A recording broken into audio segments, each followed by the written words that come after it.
बिस्मिल्लाहिर्रहमानिर्रहीम। आज हम FBR की ऑनलाइन फ़ाइल रिटर्न करेंगे। तो इसके लिए आप ख़ुद भी कर सकते हैं।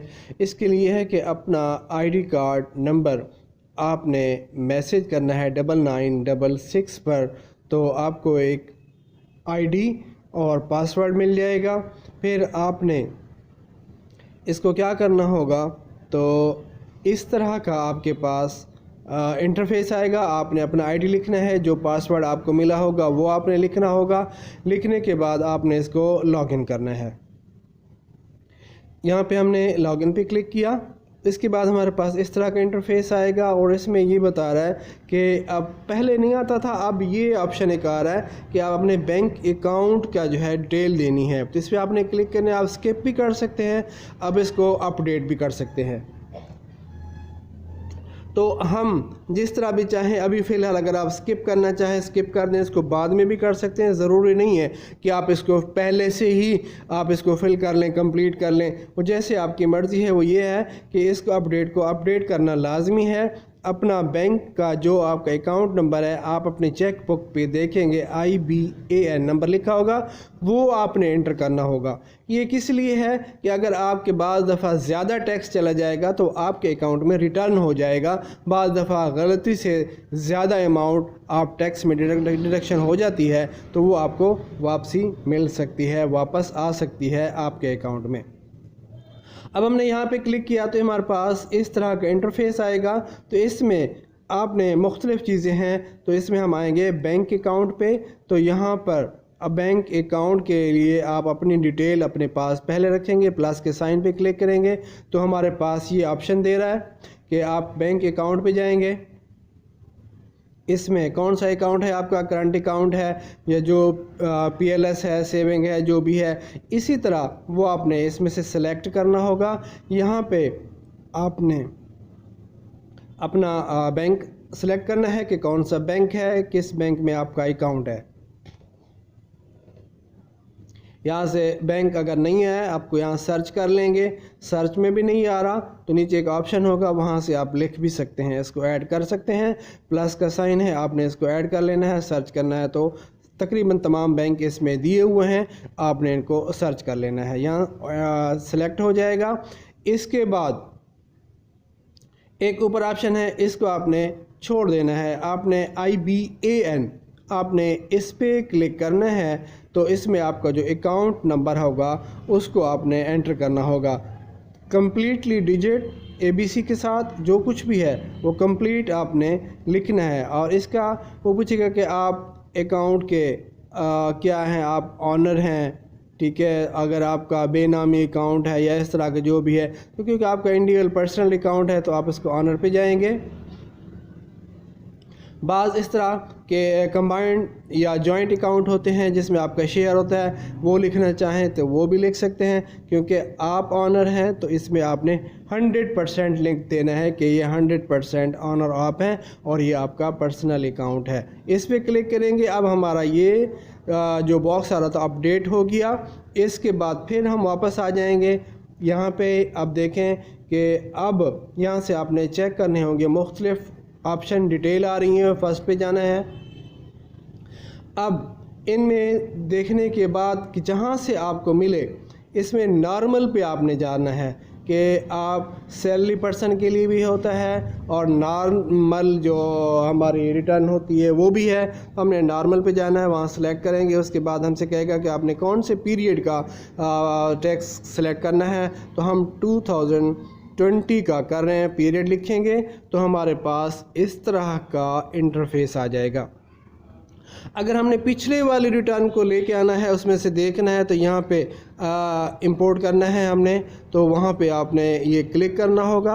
आपकी पिछली रिटर्न जो आपने पिछले साल यानी 2019 में आपने की थी फिल, तो उसके लिए आपका कोई हेल्प लेना चाहें तो आप इसको यहाँ से अपने इस इंटरफेस में लाना चाहें, देखना चाहें, या उसका पहले से आप प्रिंट ले लें तो आप इसको इंपोर्ट पे क्लिक करेंगे तो आपके पास इसकी डिटेल आ जाएगी। अब उसके बाद जो है आपका जितना भी इनकम है आप इसमें ऐड करना चाह रहे हैं, इस साल की जितनी आपके पास इनकम है वो आपने इसमें ऐड कर लेनी है। इसमें अमाउंट पे अब देख लें, जो पहला बॉक्स तो वैसे ही खाली, उसमें तो हम कुछ राइट नहीं कर सकते। दूसरे में हमने इसमें अमाउंट लिख देनी है, आपके जितने भी आपके पास अमाउंट है या आपके पास सैलरी है, हम मुख्तलिफ ऑप्शन उस पर डबल क्लिक करेंगे तो ये ऐड हो जाएगा। अब इसको ऐड कर लेने के बाद आपने नेक्स्ट, आपके पास ऑप्शन आएगी, जो आपके रेलिवेंट बनती है वो लिखें, जो आपके इरेलीवेंट है उसको आपने खाली छोड़ देना है। कि आप इसमें जब पढ़ते जाएंगे देखते जाएंगे कि आपका कौन कौन सा आपके लिए है ऑप्शन, तो वो आपने यहाँ पे ऐड करना लाजमी होगा। अब इसके बाद आप यहाँ पे देखें, साइड पे आपको ऑप्शन नज़र आएगी, आप इसमें चेक करें, देखें डिटेल सारी आ रही है कि क्या क्या आपको रिक्वायर्ड है, क्या चीज़ें आपने फ़िल करनी है। आपने सारा फ़िल नहीं करना। अब इसके बाद आपने एडजस्टेबल टैक्स पे आ जाना है। इसमें आपने देखना है कि कौन सा आपका टैक्स जो है एडजस्टेबल है, यानी इसमें मुख्तलिफ दिए हुए हैं। आपने अगर आप सैलरी पर्सन है तो आपका सैलरी स्लिप में टैक्स डिडक्शन लिखी हुई होती है, आप उसको पूरे साल का काउंट करेंगे, उसमें आपका साल का जितना भी आपका टैक्स बनता है वो आपने इसमें ऐड कर देना होगा सैलरी टैक्स वाले ऑप्शन पे। उसके बाद आपका अगर मोबाइल फ़ोन है उसका टैक्स आप पे करना है, करते हैं, ज़ाहिर है आप जो भी बैलेंस वगैरह अपलोड करवाते हैं, लोड करवाते हैं, उसकी भी टैक्स डिडक्शन हो जाती है। उसकी भी आप स्लिप लेना चाहें, जो भी आप मोबाइल यूज़ कर रहे हैं कंपनी, तो उनसे आपने ले सकते हैं। मुख्तलिफ है, जैज़ का है और दूसरे टेलीनॉर है, यू है, तो उनकी हेल्पलाइन पे कॉल करके वो आप स्टेटमेंट मंगवा सकते हैं। जो भी आपका एनुअल टैक्स बनेगा वो आपने लिखना है। अगर आपके एक्सपेंसेस, आप स्टूडेंट हैं और यानी आपके बच्चे जो पढ़ा रहे, जिनकी आपने ड्यूज़ वगैरह पे कर रहे हैं यूनिवर्सिटीज़ में, कॉलेजेस में, उनकी रसीदें वगैरह हैं, जो आपने उनमें ऐड करना है, उनकी फ़ी आपकी पर ईयर की, उसको कैलकुलेट करके यहाँ प्लस के साइन पर क्लिक करेंगे, वो आपने इसमें ऐड करनी है। इसी तरह आपके पास जो टेलीफोन बिल हैं, इसी तरह PTCL है या और कोई और सिम है, इसी तरह और इसके साथ साथ जो भी आपके एक्सपेंडिचर हैं वो आपने कैलकुलेट करने हैं। आपके यूटिलिटी बिल हैं, फ़र्ज़ करें टेलीफोन है, बिजली है, गैस है, यहाँ पे आपने ऊपर लिखना होगा अपना बिजली का रेफरेंस नंबर लिखेंगे, या अगर मोबाइल का कर रहे हैं तो मोबाइल नंबर लिखेंगे, जो आपकी सिम है वो लिखेंगे। और इसी तरह इस पर आपने अमाउंट लिखनी है, अमाउंट जो आपका टैक्स बनता है। लिखने के बाद डबल क्लिक करेंगे, जहां प्लस का साइन साइड पे आ रहा है तो वो ये ऐड हो जाएगा। सारी डिटेल आपकी जो है वो आपने ज़रूर देनी है, छोड़नी नहीं है। इसके बाद आपने सारा फॉर्म आप देख लेंगे इस तरह का। तकरीबन आप मेन चीज़ें जो हैं आपने लाजमी अपने टैक्स जो आप पे कर रहे हैं, जो आप दे रहे हैं, आपको मालूम है, वो आपने इसमें लाजमी देने हैं। क्लिक करेंगे, कंप्यूटेशन पे क्लिक करने के बाद फिर हमारा टैक्स आ जाएगा कि हमारा टैक्स कितना बन रहा है। इस टैक्स को हमने वहाँ से चेक करना है, फिर उसको हम देखें यहाँ पे ये हमारा टैक्स इतना हमने जो पे करना है, इसको हमने यहाँ से कॉपी करना है। कॉपी करने के बाद अब हम टैक्स रिडक्शन का ऑप्शन आएगा, अब चेक करें, इसमें हमने क्लिक करना होगा। आपके सामने हम ले जाते हैं टैक्स रिडक्शन, ये आ गया। अब यहाँ पे जो कॉपी किया था वो हमने पेस्ट कर देना है। इसको कैलकुलेट करेंगे 2 दफ़ा, यानी प्रेस करेंगे तो हमारे पास ये कैलकुलेट हो जाएगा। और जो हमने पहले हमारा टैक्स बन रहा था तो वापसी कंप्यूटेशन पे जाने के बाद अब यहाँ से हमारा वो माइनस हो जाएगा। जो हमारा टैक्स पहले ज़्यादा बन रहा था अब वो कम हो जाएगा। तो हमारी अमाउंट जो है यहाँ पे आप देखें रिफ़ंडेबल हो जाए लेकिन कम ना हो, यानी हमने लेने हों, हमें वो बाद में सेटिंग इसकी करनी पड़ती है। यानी आप इसको पहले ये देखें, इतना हमारे पास अमाउंट फिर भी बन रही है कि ये हमने देना है, अभी पे करना है। तो फिर इसके बाद चेक करना है कि आप बाकी और तो कोई ऐसा टैक्स नहीं है जो रह गया हो या जो हम पे कर रहे हो हम यहाँ पे ना लिख सके हों। तो सारी सेटिंग देखने के बाद अब इसको फिर आप दोबारा से देखेंगे, फिर हम चेक करेंगे कि कंप्लीट डिटेल जो है वेल्थ स्टेटमेंट पर जाएंगे। अब हमने अपनी वेल्थ स्टेटमेंट का जो है प्रोसेस वो करना होगा। तो अब हमने वेल्थ स्टेटमेंट आ गई है। ज़ाहिर है हमारे जो अर्न करते हैं हम, तो उसमें से हमारे एक्सपेंडिचर भी होते हैं, अखराजात भी होते हैं, ख़र्चे भी होते हैं, वो सारी डिटेल भी हमने इसमें कम्प्लीटली देनी होगी। इसमें हमने सारा डिटेल लिखना है कि इसमें हमारे मेडिसिन के अखराजात या और कोई फंक्शन करवाते हैं उसके एक्सपेंसेस, और इसी के साथ साथ अब एहतियात से फ़िल करना है।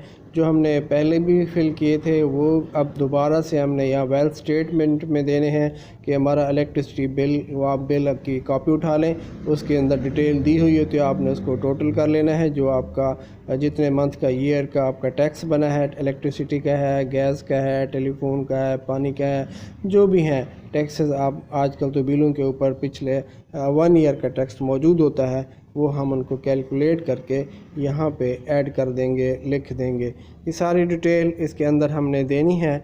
इसके बाद जो भी डिटेल आप देना चाहें, जो आप चार्ज करना चाहें वो लिखें। अगर कोई आप नहीं लिखना चाहें तो कोई ज़रूरी नहीं है, तो आप उसको ब्लैंक छोड़ दें, खाली छोड़ दें, ठीक है। तो इसमें जितने भी अखराजात होते हैं वो लिखने होते हैं। जैसे कि आपका कोई भी फंक्शन हो जाता है, और इसी तरह कोई भी आप अखराजात होते हैं अदर्स में आप दे के वो एक्सपेंसेस में आप उसको यहाँ पे लिख सकते हैं, डाल सकते हैं। और इसको कंप्लीट करने के बाद इस तरह अगर आपने कोई ज़कात वगैरह दी है तो वो भी आप यहाँ पे ऐड कर सकते हैं, क्योंकि वो भी आपके डिडक्शन में कट सकता है, निकल जाएगा। इस तरह आपने कोई फैमिली पे अखराजात किए हैं वो भी आप इसमें डाल सकते हैं। जो भी आपके एक्सपेंसेस हैं आपने इसमें ज़रूर आप इसमें डाल दें, ताकि आपके जो भी आपने शुरू में अमाउंट आपने दी थी तो उसको, ज़ाहिर है आपके अमाउंट थी तो आपके अखराजात भी उतने हैं। तो अगर सेविंग होती है तो वो सेविंग में आपका शो हो जाएगा कि आपने इतना अर्न किया है एनुअली, और इतना आपको सेविंग्स हुई है, और इतना आपका टैक्स बनता है। ज़ाहिर टैक्स बनता है तो वो आपको टैक्स भी देना लाजमी होता है। अब इसी की सारी डिटेल हम इकट्ठी भी दे सकते हैं कि हमारे ये अखराजात हैं, इनकी डिटेल हम इकट्ठी टोटल करके आप उसमें दे सकते हैं। लेकिन होना ज़रूरी है जो आपके बिल मौजूद हैं, जिनके आपके पास डॉक्यूमेंट्री प्रूफ है, तो वो आप ज़रूर एंट्री कर लें। जिनके पास डॉक्यूमेंटेशन नहीं है, कुछ नहीं है, अपनी मर्ज़ी से ऐसे आप नहीं कर। देखिए मैंने अब सारी डिटेल इसमें दे दी है। जो जो बनते थे वो सारे मैंने इसमें ऐड कर दिए हैं। जो नहीं बनते हम उसमें ज़ीरो डाल देंगे, उनको फिल करना कोई लाजमी नहीं है, ठीक है ना। जितने भी एक्सपेंस है इसमें सारा कुछ हमने इसमें डाल दिया है। अब डालने के बाद फिर अब आप जाते हैं, देखें जी हमारे पास एसेट्स भी हैं कि आपके पास कोई एग्रीकल्चर लैंड, ज़मीन वगैरह है, कोई आपकी प्रॉपर्टी है, दुकानें हैं, आपके पास कोई मकान है जो कि आपने रेंट पे दिया हुआ, आपकी गाड़ी है, मोटरसाइकिल, या और जो भी चीज़ें हैं आप उनकी अमाउंट भी डाल सकते हैं। यहाँ पे जो भी आपके पास है वहाँ पे इनकी जितने अमाउंट की चीज़ हैं वहाँ यहाँ पे अमाउंट दे दें। अगर आपके पास प्राइस बॉन्ड्स हैं कि मेरे पास इतने प्राइस बॉन्ड हैं, वो प्राइस बॉन्ड की अमाउंट दे दें। अगर गोल्ड है तो वो आप गोल्ड भी लिखेंगे कि कितना आपके पास गोल्ड है, गोल्ड की डिटेल में देखते हैं लिख लेंगे। और कि अगर अमाउंट में लिखना चाहें तोला में भी लिख सकते हैं, अमाउंट में भी लिख सकते हैं, वो आपकी मर्ज़ी है कि आप इसको जिस तरह भी ऐड करना चाहें। आप लिखने के बाद जैसे प्लस का साइन आ रहा है उस पर आपने डबल क्लिक कर देना है, तो ये कंप्लीट ऐड हो जाएगा, इसके अंदर फिल हो जाएगा। फिर अगर आप उसमें भूल जाते हैं उसको, अगर आपने डिलीट भी करना होगा तो सबमिट करने से पहले आप इसको डिलीट भी कर सकते हैं। इसकी दोबारा से आप लिखना चाहें, एडिट करना चाहें तो वो दोबारा से आप इसमें कर सकते हैं। तो इस एसेट्स फार्म को आपने कम्प्लीटली अच्छे तरीके से देखना है, और इसी को जो आपका बनता है इसको ज़रूर आपने फ़िल कर लेना है। फ़िल करने के बाद कैलकुलेट करना है। कैलकुलेशन पे करने के बाद ये आपकी सारी डिटेल यहाँ आपको दिखा देगा। अगर आपके पास प्रूफ है किसी भी चीज़ के, उनके आप यहाँ पे नंबर देना चाहें या अकाउंट नंबर में आपके अमाउंट पड़ी हुई है, या कोई आपके पास प्राइस बॉन्ड्स हैं उनके नंबर देना चाहते हैं, आपका घर जिस एरिया में है, इलाका में है, उस एरिया का, इलाका का नाम लिखना है कि हमारी फ़लाँ प्रॉपर्टी या फ़लाँ प्लॉट जो है फ़लाँ जगह पर मौजूद है, उसकी डिटेल आप यहाँ पे ज़रूर देंगे कि कहाँ पे आपके प्लॉट है, किस एरिया में है, और वहाँ पे उस एरिया की क्या यानी वैल्यू है, मालियत क्या है। हर इलाके की अपनी मालियत होती है कि इस इलाका में हमारा प्लॉट है और इस इतनी मालियत का ये होगा, उसकी अंदाज़न वैल्यू भी आप लगा के इसमें ऐड कर सकते हैं। तो वो हर साल की क्योंकि हमें रिटर्न फाइल करना होती है, क्योंकि रेट तो बढ़ते ही रहते हैं, तो इसको आप अपने लिहाज से, अपने तरीके से जो भी वैल्यू बनती हो आप लिखने के बाद आप इसको कैलकुलेट पर क्लिक करेंगे। पहले आपने सारा चेक कर लेना है, देख लेना है अच्छे तरीके से, ताकि आपको कोई बाद में एडिट करना मुश्किल हो जाता है। लेकिन कोशिश करें कि एक ही बार आप उसको अच्छी तरीके से देख लें, बल्कि पहले से लिस्ट बना लें जो आपके पास चीज़ें हैं, जो आपके पास इसको डिक्लेयर करना चाहते हैं। अगर बाद में डिक्लेयर करेंगे एंड में तो फिर मसला हो सकता है, उससे बेहतर यही है कि पहले आप कर लें। तो यहाँ पे आपकी सारी जितने भी है कैलकुलेशन आपके पास शो हो जाएंगे। टैब वहाँ पे आपने क्लिक करना है, वहाँ पे देखेंगे कि आपका कितने आपको छूट मिली है और कितना एडजस्टेबल टैक्स है। वहाँ से आप जो एडजस्टेबल होगा वहाँ से आप इसको कॉपी करके लाना है, जिससे आपको छूट मिली है वो भी आप चेक करेंगे। अब जिस ज़्यादा एक्सेस हो रहा था, आप देखें यहाँ पे जो छूट मिलने के बाद भी इतने 2000 अभी भी बच रहे हैं। फिर आपने क्या करना है, अपने एक्सपेंसेस पे जाना है, अपने एक्सपेंसेस को आपने एडजस्ट करना है। जितनी आपकी टोटल अमाउंट थी जहाँ से आपने स्टार्ट लिया था कि कितने आपके एसेट्स बनते हैं, कितनी सारी चीज़ें, उनको आपने पूरा चेक करना है। जितना आपका बैलेंस है ज़ीरो लाना है यहाँ पे। फिर आपने उसको एडजस्ट करके कॉपी करके पेस्ट करेंगे तो यहाँ पे ये हमारे पास रिज़ल्ट ज़ीरो शो हो जाएगा। आपके पास ये ज़ीरो अमाउंट आ जाए, आप इसका एहतियातन आपने एक पहले से एक प्रिंट लेके रख लेना है चेक करने के लिए, ताकि बाद में कोई मसला ना हो। इसको आप प्रिंट पे क्लिक करेंगे तो जैसे आप प्रिंट पे क्लिक करेंगे ये डाउनलोड हो जाएगा। डाउनलोड पे आपने क्लिक करना है। इसके बाद आप देखेंगे कि ये हमारे पास इस तरह का प्रिंट आ सकता है। इसको आपने ड्राफ्ट पे चेक कर लेना है कि कितना आपका एडजस्टेबल है, कितना आपने पे करना है, और इसको सबमिट करने से पहले तमाम डिटेल आप इसकी चेक कर सकते हैं, क्योंकि अभी हमारे पास ऑप्शन मौजूद है। कोई चीज़ रह गई है, एसेट्स में लिखना भूल गया है, तो वो हम उसमें ज़रूर बाद में लिख सकते हैं। जब ये सबमिट हो गया उसके बाद कोई ऑप्शन नहीं होगा। हमने इसको अब सेव कर लिया है, जितना हमने काम किया है तमाम अब हमारे पास सेव हो चुका है। अब उसके बाद हमारे पास इसको वेरिफ़िकेशन करनी होती है। वेरिफ़िकेशन कोड उस वक्त मिलता है जब आप इसको शुरू से स्टार्ट करते हैं, जब आप इसके रजिस्ट्रेशन करते हैं तो हमारे पास एक मैसेज आता है वेरिफ़िकेशन कोड का, या हमारे ईमेल एड्रेस में वेरिफ़िकेशन कोड आता है, वो आपके पास मौजूद होगा। वो आपने इसके अंदर लिखना होगा।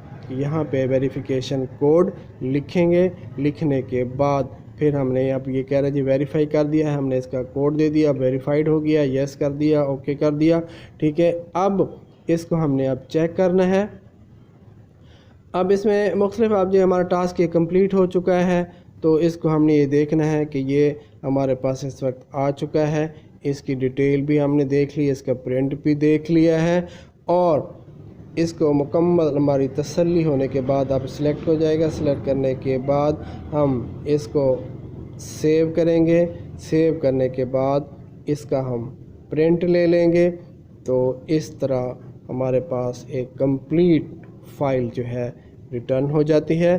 और इसी तरह हम इसका फिर बाद में चालान जनरेट करते हैं, उसके लिए हम एक अलग से वीडियो है वो हम जल्द ही ला रहे हैं, ताकि आप वो भी देख लें कि अगर जो चालान हमारा बनता है वो उसको किस तरह जनरेट करेंगे और किस तरह पे करेंगे। हम उसको ऑनलाइन भी पे कर सकते हैं, किसी बैंक में भी पे कर सकते हैं, उसके लिए एक अलग वीडियो है वो आपको जल्द ही मिल जाएगी।